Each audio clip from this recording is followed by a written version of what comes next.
This is gonna be cool. Beavis and Butthead on the Sega Genesis. An all but forgotten classic for the franchise as a whole. Kinda like all those sweet comics Marvel used to put out. Now everybody knows, and for the most part, loves the main body of the show and of course the theatrical movie, and I would be remiss if I didn't mention the 2022 feature as well as the TV show revival that blows giant spitwads at the 2011 revival in every conceivable way. Who would have thought that reviving Beavis and Butthead on a network that at the time had a main demographic of 12-year-old girls wouldn't work? But Paramount Plus knocked it out of the park. Thank goodness for the streaming wars.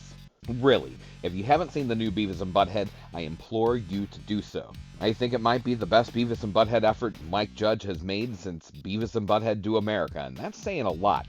Beavis and Butthead Do America might be one of the funniest animated features the 1990s had to offer, and we had South Park. If The Simpsons are the blues, then Beavis and Butthead are rock and roll, South Park being heavy metal. So needless to say, these two punks were a cultural phenomenon, and are proven even today that they still are.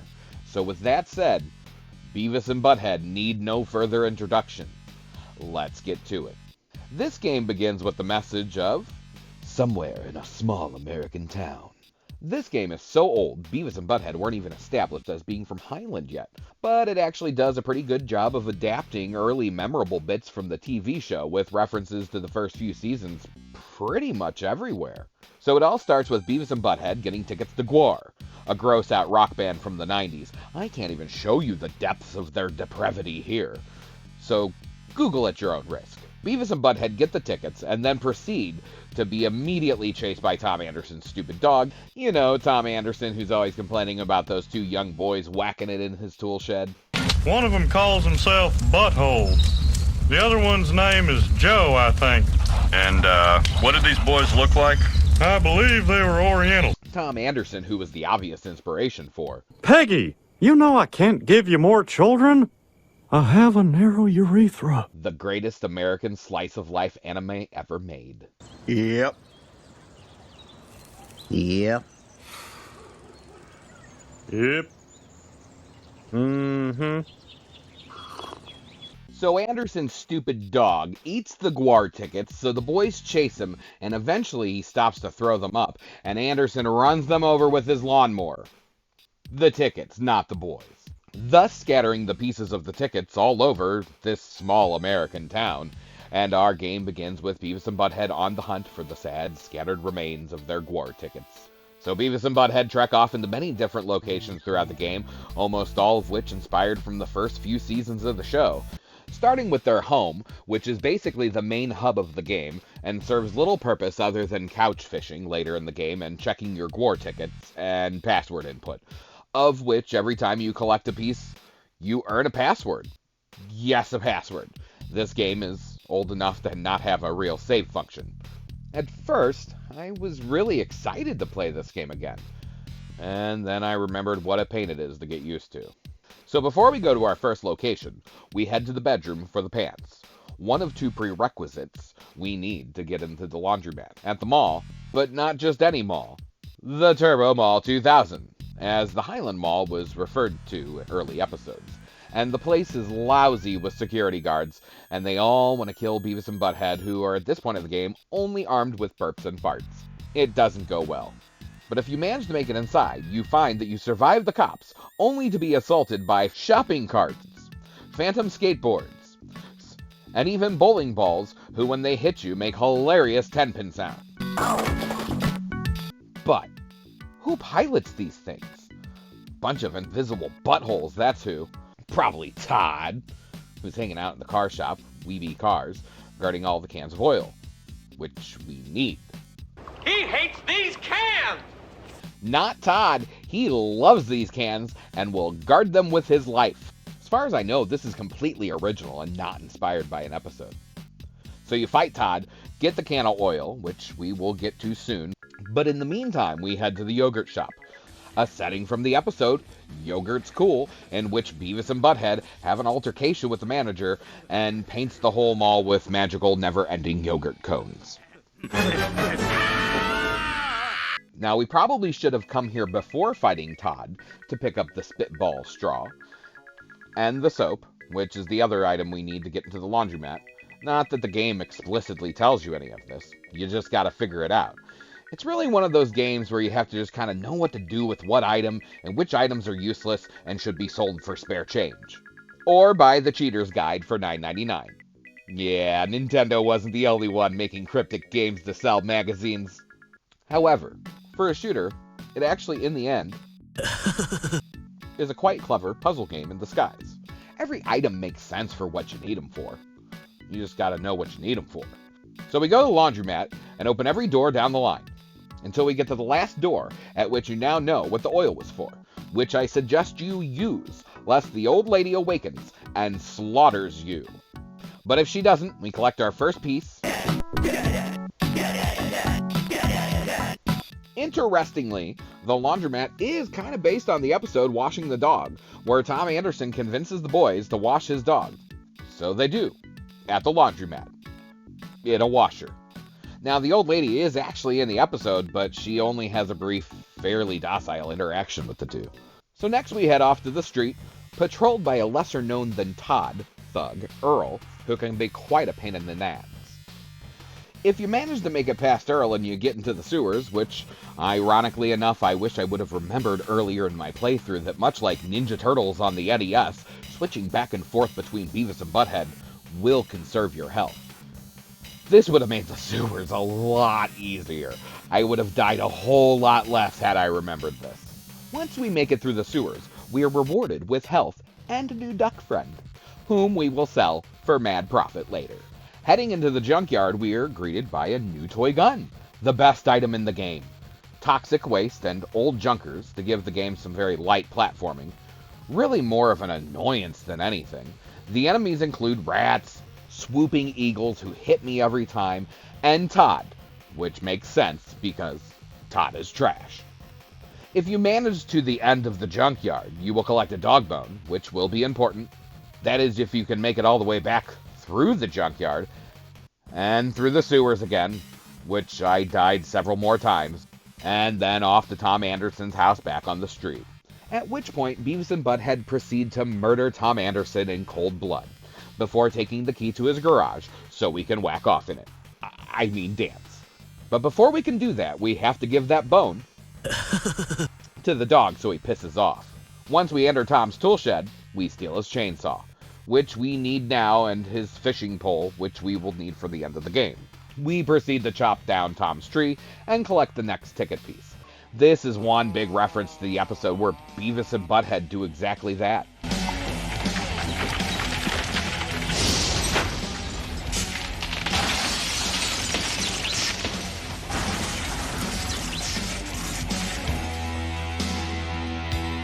Whoa, that was cool. Next, we head off to school, where Earl is roaming the halls freely to bully any punk unfortunate enough to cross his path. Making it past Earl, you will find Coach Buzzcut teaching science, I guess. Either that or he just likes murdering his students.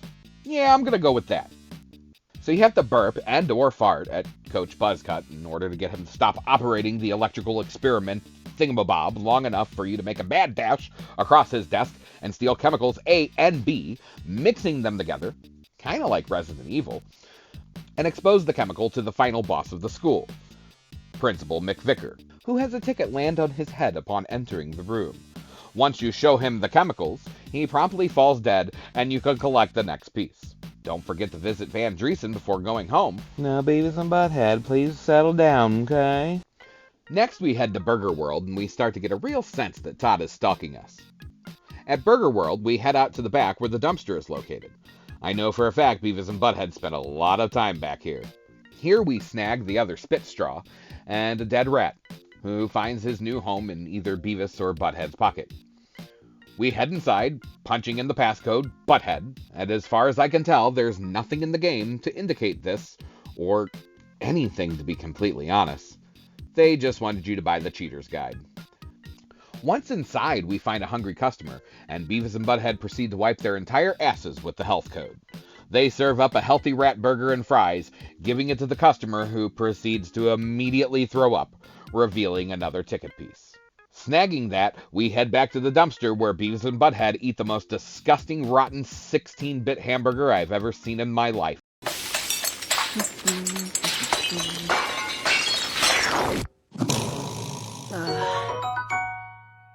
Needless to say, the customers aren't the only ones with food poisoning now. Most of this is based on the episode Burger World. They even eat out of the garbage. The main difference was that the customer was Tom Anderson. There you go, dude. Oh, well, okay then, buddy. I'll see you next week then. The boys, who were now sick from eating out of the trash, announcing it periodically and losing health all the while. We better get to the hospital. Once at the hospital, sick or not, we must combat the hospital guards and make our way inside, where a kind nurse proceeds to give us the vax, which is fine because Beavis and Butthead are clearly already on the spectrum. But that's a whole other video. Once the boys feel like new men, they make their way out to the hall, where a mostly naked overweight cowpoke is running a stress test on a treadmill, all the while chomping his cigar. There is a scooter, but first we have to find an old man looking like he dressed for a barbecue, slinging meat at us with a spatula? It's actually kind of strange, and I wonder if this guy was maybe pulled from some cut content somewhere else and inserted here. It just feels so random. Either way, we kill him and steal the scooter, at which point Billy Bob gives chase for his rightful possession. It's a disability mobility. Regardless, what happens next is the most death-inducing experience we've had since the sewers. I'm not sure how many times Billy Bob flattened me, but it was a lot. Finally, if you can make your way through the only and wholly unnecessary race level, dodging all these cases of who knows, covered in Red Cross logos, medical supplies, I guess. Who stores boxes of medical supplies like this? It's insane. Whatever. Anyway, if you manage to make them tumble down the stairs, your reward is a ticket piece and a very dead-looking, overweight Billy Bob. This is almost exactly like its television counterpart. The main difference is Billy Bob chases them in the street at first, before entering the hospital, but it ends up nearly the same, but without Billy Bob looking quite so dead. Cool. The fatter they are, the fatter they fall. Better zap him. We're heroes, Beavis. We saved a life. Beavis and Butthead exit only to get swarmed by the cops once again. We tear out of there and head back to the mall where we pawn all our stuff, useless headphones and a lame duck, and head to the Army Recruitment Center where we steal a bomb. But don't pick up those classified files just yet or the Army man will make you regret it. Next we head to the drive-in. Most of the content based around a couple of episodes at the movies and Beware of the Butt, so we pay our admission. This is why we pawned our stuff. Next, we head to the snack bar where we proceed to blow this pop stand. Obviously, this is the origin of the phrase. Beavis and Butthead blowing up the pop stand adapted the episode where they do exactly that.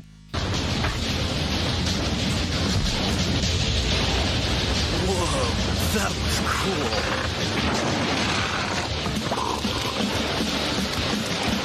cool. Next, we head outside where Beavis and Butthead learned that If this van's a rockin', don't come a knockin'. because it isn't over until the fat lady sings, or drowns in grape soda. Whichever comes first. Ticket piece get. However, if she catches you, she strings you up good for all the world to see. Just like the show. This sucks. Yeah. Now we head back to the mall, sell our binoculars so we have money to buy a snake and set a bird free, earning our next ticket piece. This location was clearly inspired in the episode, where Beavis and Butthead acquire Anderson's credit card and go on a shopping spree buying all the animals. And I mean all the animals. Damn it, where the hell is it? Next, we head back to the Army Recruitment Center and show the snake to the big tough Army guy who poops himself at the side of the snake long enough for us to get that ticket piece hiding under those classified documents. This, of course, is another reference to the show where Beavis and Butthead are pursued by an Army recruiter who want them for Uncle Sam, but in the end, the boys just manage to steal his grenade.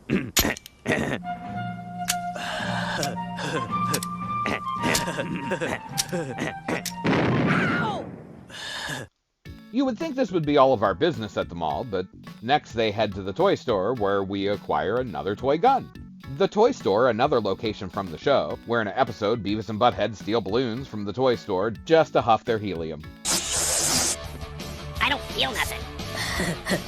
What's wrong with your voice, dude? What's wrong with yours? Oh no! We can also pick up the baseball bat boxing glove here, which is fun as a melee weapon, I guess. I found it to be pretty useless, as is everything compared to the toy gun. The baseball bat boxing glove is one big reference to the episode where Beavis and Butthead both wield exactly that.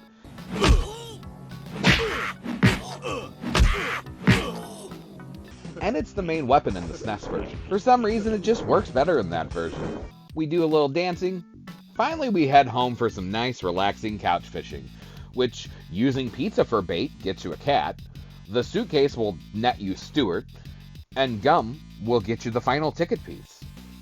Some other options include using a donut to get the cop, who will kill you, a boot, which summons Earl, who will kill you immediately. And if you use the secret file, you get the not quite as popular as Beavis and Butthead, Daria Morgendorffer.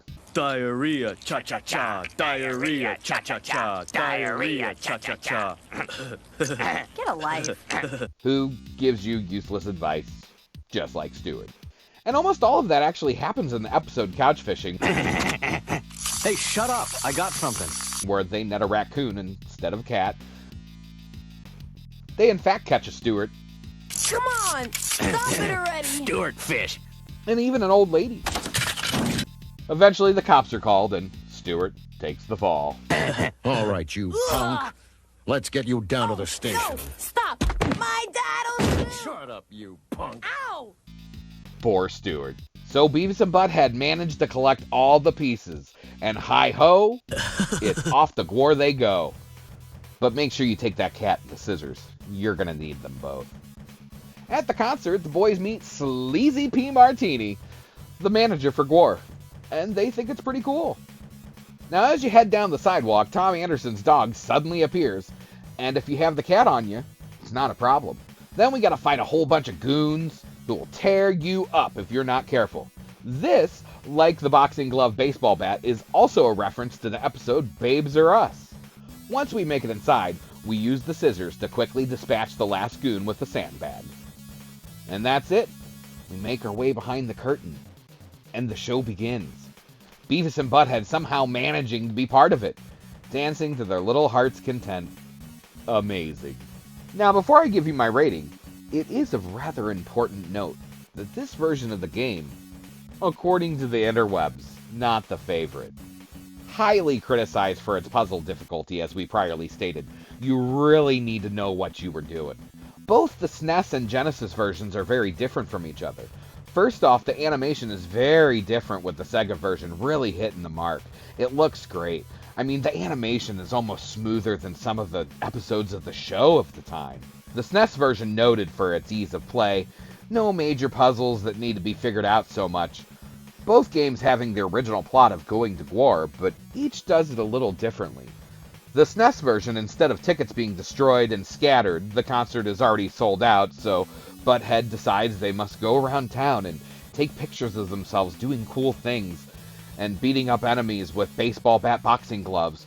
Yeah, I think I like the lawnmower tearing him up version better. But lots of fans prefer the accessibility of the SNES version for this.